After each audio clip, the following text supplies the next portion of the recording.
আসসালামু আলাইকুম। আমি সুখী লাইফস্টাইল থেকে বলছিলাম।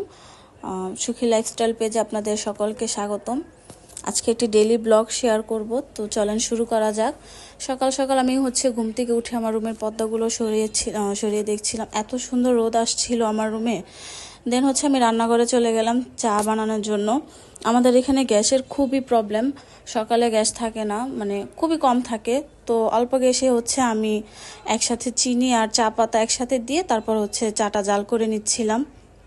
আমি চা দিয়ে ফ্রোজেন পরোটা দিয়ে সকালে নাস্তাটা করে থাকি। দেন এই তো আমি চা বানাচ্ছিলাম। দেন চা বানিয়ে একটি ফ্রোজেন পরোটা ভেজে দেন এই তো আমার নাস্তা রেডি। তারপর আমি নাস্তা করে নিচ্ছিলাম। সকালের নাস্তাটা কমপ্লিট করে দেন আমি আমার রুমে চলে যাই। আজকে আমি একটু টুকটাক কিছু কাজ করব, তো আমি আমার রুমটা গুছাচ্ছিলাম। আর এই পর্দাগুলো আমি নতুন কিনে নিয়ে আসছি। বলবেন, সবাই জানাবেন কেমন লাগছে। আমার কাছে তো ভালোই লাগছে পর্দাগুলো।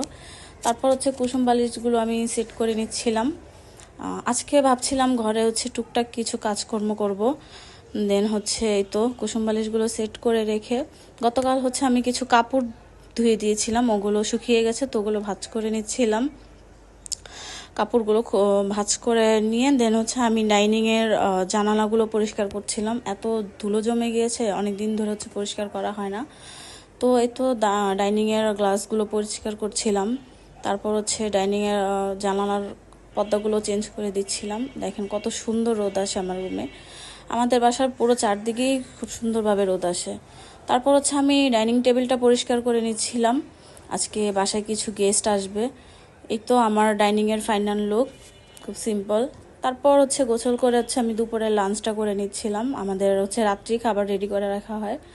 তারপর বিকালে চলে গিয়েছিলাম পুডিং বানাতে। ননদ বলছিল ওর ফ্রেন্ডরা নাকি পুডিং খুব পছন্দ করে, তো ওদের জন্য একটা পুডিং বানালাম। পুডিংয়ের রেসিপি আমার পেজে দেওয়া আছে, আপনারা চাইলে আমি ডিটেলসে দিতে পারি। তারপর এই তো সন্ধ্যায় ওরা চলে আসছে। ওরা দুজনই আমার ননদিনের স্কুল ফ্রেন্ড। তো ওরা আমার ননদিনের সাথে মজা নিচ্ছিল যে তুই কবে থেকে ব্লগ শুরু করলি। দেন ও বললো না, ভাবি করছে আর কি। তারপর এই তো সন্ধ্যায় ওদেরকে নাস্তা দিলাম। আর এই তো আমার সুন্দরী ননদিনী। তারপর এই তো ওদেরকে নাস্তা দিলাম, ওরা নাস্তা করছিল। দেন আমি চা, মানে চা ছাড়া তো আমাদের চলবেই না। কে কে আছেন আমাদের মতো এরকম চা খোর? আমি দিনে 2-3 বার 4বারও চা খাই। তারপর আর রাতে আর ওইভাবে কোনো ভিডিও নেওয়া হয় নাই। তো ডিরেক্ট সকালে ওদেরকে যে নাস্তা দিলাম, সকালে ওরা নাস্তা করে নিল। তারপর দুপুরে লাঞ্চে ওদের জন্য হালকা পাতলা কিছু আয়োজন করছিলাম। তারপর এই তো এইখানে আমার ননদ আর ওই তো আমার মেয়ে, আর এই পাশে এই দুজন ওর বান্ধবী। তো আমি আবার ওদেরকে জিজ্ঞেস করছিলাম খাবার কেমন হয়েছে, রিভিউ দাও। যদিও এগুলো আমি রান্না করি নাই, আমার শাশুড়ি মা রান্না করছে। এই তো আর কেমন লাগলো সবাই জানাবেন।